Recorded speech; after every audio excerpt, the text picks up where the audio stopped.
প্রিয় এসএসসির বন্ধুরা, তোমাদের একটি খুবই গুরুত্বপূর্ণ একটি প্রশ্ন যেটা তোমাদের বইতে নেই কিন্তু এসএসসি পরীক্ষায় প্রায় সময় আসে, যে দেখাও যে মুক্তভাবে পড়ন্ত বস্তুর যে কোনো অবস্থানে তার মোট শক্তির পরিমাণ সমান, মানে এটা শক্তির সংরক্ষণশীলতা নীতিটি মেনে চলে।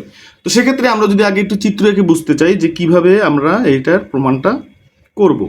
যদি কোনো একটা বস্তু এই অবস্থানে থাকে, মনে করে এম ভর বিশিষ্ট একটা বস্তু এই অবস্থানে আসে, যেটার উচ্চতা হচ্ছে এখান থেকে এইচ উচ্চতায়, তাহলে এবং এখান থেকে যদি এটাকে মুক্তভাবে পড়তে দেওয়া হয়, তাহলে বি যদি অবস্থান হয়, এটার বি অবস্থানে তার মোট শক্তি এবং সি অবস্থানে তার মোট শক্তি কত সেটা আমরা নির্ণয় করব এবং দেখাবো যে এখানের শক্তি বি অবস্থানের শক্তি আর সি অবস্থানের শক্তি সমান। তো আসলে আমরা কিভাবে করব, যে এই অবস্থানের ক্ষেত্রে এ অবস্থানের ক্ষেত্রে এই অবস্থানের ক্ষেত্রে খেয়াল করো, বস্তুর ভর এম ইকুয়াল টু কত, এম কেজি, মানে ভর মানে এম কেজি আমি ধরে নিলাম, বা বস্তুর ভর আমি এম কেজি লিখলাম, এম ইকুয়াল টু লেখার দরকার নেই। আচ্ছা, উচ্চতা কত, এইচ, তাই না, উচ্চতা এইচ। তাহলে অভিকর্ষজ ত্বরণ যেহেতু উপরে আছে সেহেতু অভিকর্ষজ ত্বরণ লাগবে। ত্বরণকে আমরা কি দ্বারা প্রকাশ করি, জি। হ্যাঁ, অভিকর্ষজ ত্বরণ হচ্ছে জি। তাহলে এই অবস্থানে আমার এখানে দুই ধরনের শক্তি আছে, আমার সব জায়গায় আমাদের শক্তি কয় ধরনের, দুই ধরনের, একটা হচ্ছে গতিশক্তি আর একটা হচ্ছে স্থিতিশক্তি বা বিভব শক্তি। গতিশক্তি বা কাইনেটিক এনার্জি এবং স্থিতিশক্তি বা বিভব শক্তি বা পোটেনশিয়াল এনার্জি। তো আমাদের এই অবস্থানে বস্তুটি যেহেতু স্থির আছে, তাহলে আদিবেগ এই অবস্থানে বস্তুটি স্থির, সুতরাং আদিবেগ বা বেগ ইকুয়াল টু 0। তাহলে বস্তুটির এই অবস্থানে বস্তুটির গতিশক্তি কত হবে, গতিশক্তি ই কে এ, মানে বুঝলাম কাইনেটিক এনার্জি এ অবস্থানে ইকুয়াল টু কি হবে, 0। কেন 0 হবে, কারণ এর গতিই তো নাই, গতি না থাকলে তো গতিশক্তি থাকবে না, তার জন্য গতিশক্তি 0। আর বিভব শক্তি কি ছিল মনে আছে, বিভব শক্তি সূত্র, বিভব শক্তি হচ্ছে এমজিএস ইপিএ, মানে এই অবস্থানে পোটেনশিয়াল এনার্জি হচ্ছে এমজিএইচ। ওকে, সুতরাং এই অবস্থানে মোট শক্তি, এই অবস্থানে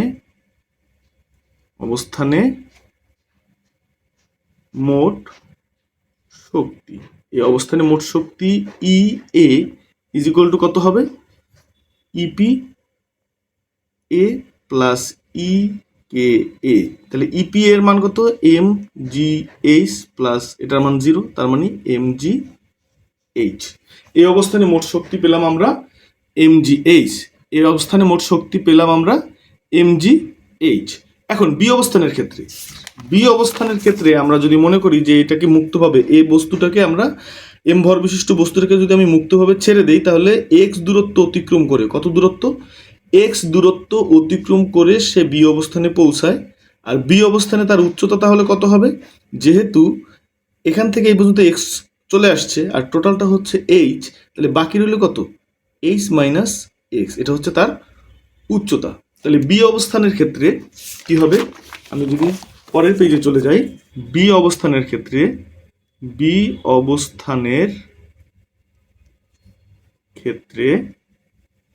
কি উচ্চতা হবে এইচ মাইনাস এক্স। অতিক্রান্ত দূরত্ব কত হবে,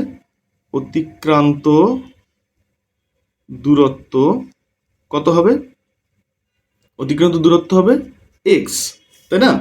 আর উচ্চতা তো আমি পাইলাম, অভিকর্ষজ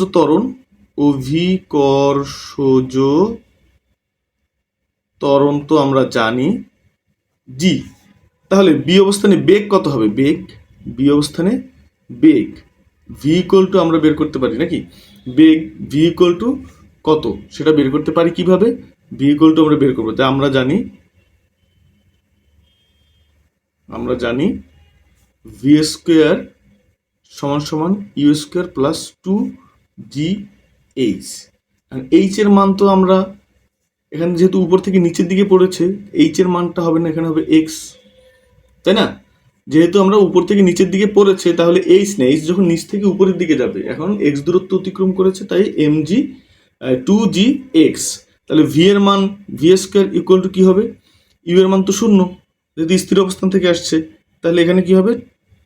টু জি এক্স। ভি স্কোয়ারের মান হচ্ছে টু জি এক্স। আচ্ছা, তাহলে সুতরাং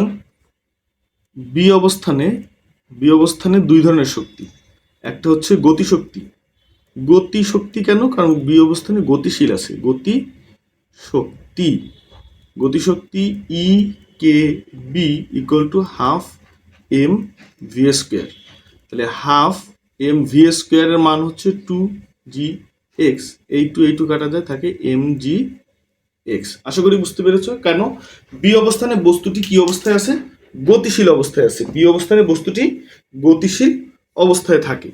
আর এ অবস্থানে বস্তুটি ছিল স্থির অবস্থায়। আমরা যদি এই পাশে চিত্রটা আবার এঁকে নেই, তাহলে আমাদের এই এ অবস্থানে বস্তুটি ছিল স্থির, বি অবস্থানে যেহেতু ছেড়ে দিয়েছে, এটার গতি নিচের দিকে পড়তেছে, বি অবস্থানে গতিশীল এবং যেহেতু উচ্চতা আছে সেখানে একটা বিভব শক্তিও থাকবে। তাহলে এটা হচ্ছে আমার কি শক্তি? গতিশক্তি। এখন বি অবস্থানে বিভব শক্তি ই পি বি কত হবে? M G H. এইচ এর মান হচ্ছে আসলে এখানে এইচ মাইনাস এক্স, এটা হচ্ছে আমার উচ্চতা, তাহলে এখানে হবে এইচ মাইনাস এক্স। তাহলে এম জি H minus M G X, এটা হচ্ছে বি অবস্থানে বিভব শক্তি। সুতরাং বি অবস্থানে বি অবস্থানে মোট শক্তি E B is equal to E K B plus E P B. তাহলে ই কে বি মানে কত? ই কে বি মানে হচ্ছে M G X plus E K B মানে কত? ইপিবি এম জি H minus M G X. দেখো M G X কাটা চলে যাচ্ছে, থাকতেছে এম জি এইচ, তাই না? এখন যদি আমরা সি অবস্থানের কথা বলি, সি অবস্থানে কি? এই অবস্থানটায় তার অতিক্রান্ত দূরত্ব কিন্তু এইচ, হ্যাঁ, আর উচ্চতা কিন্তু জিরো, কারণ সিটা ভূমির কাছাকাছি। তাহলে আমরা লিখব কি? যে সি অবস্থানে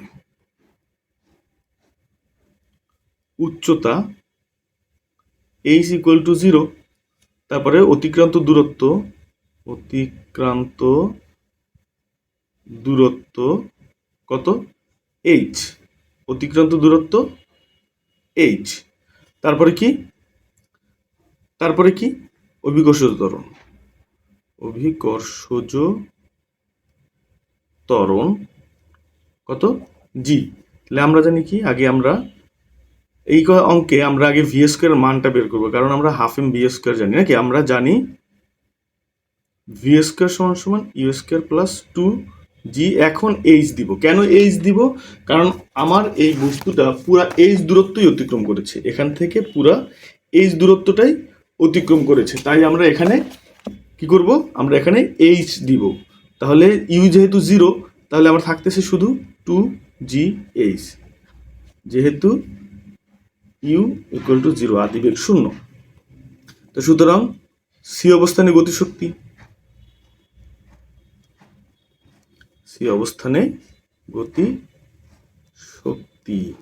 কি হবে? E K C half m v square, তাহলে হাফ এম ভি স্কোয়ারের মান হচ্ছে টু জি এইচ। এই হাফ আর টু কাটা যায়, থাকে কি এম জি এইচ। আবার সি অবস্থানে বিভব শক্তি কি হবে? অবস্থানে বিভব শক্তি কি?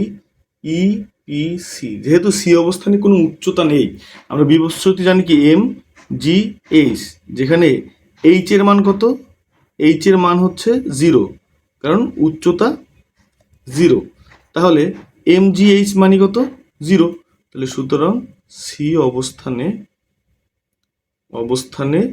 মোট শক্তি, সি অবস্থানে মোট শক্তি E C equal to E K C plus E K EPC. তাহলে এটা কত? ইকেসি মানে হচ্ছে কত? এমজিএইচ প্লাস 0, তার মানে এমজিএইচ। তাহলে সুতরাং কি হবে? এ বি সি প্রত্যেকটা অবস্থানের মোট শক্তি কত হয়েছে? তাহলে সুতরাং A B C, A B O C অবস্থানের মোট শক্তি পরিমাণ কত? সমান, তাই না? সমান হয়েছে না? এটাও এমজিএইচ, বি অবস্থানেও মোট শক্তি এমজিএইচ, এ অবস্থানের মোট শক্তিও এমজিএইচ। তো আমরা প্রমাণ করে ফেললাম, তাই তো? তো তোমরাও আশা করি এভাবে প্রমাণটা পারবা এবং বারবার এটা ভিডিওটা দেখবা এবং প্র্যাকটিস করবা, তাহলে তোমাদের কনসেপ্টটা ক্লিয়ার হয়ে যাবে। আশা করি। ধন্যবাদ। চ্যানেলটি লাইক দিয়ে, ফলো দিয়ে এবং সাবস্ক্রাইব করে পাশে থাকবে। সকলকে ধন্যবাদ।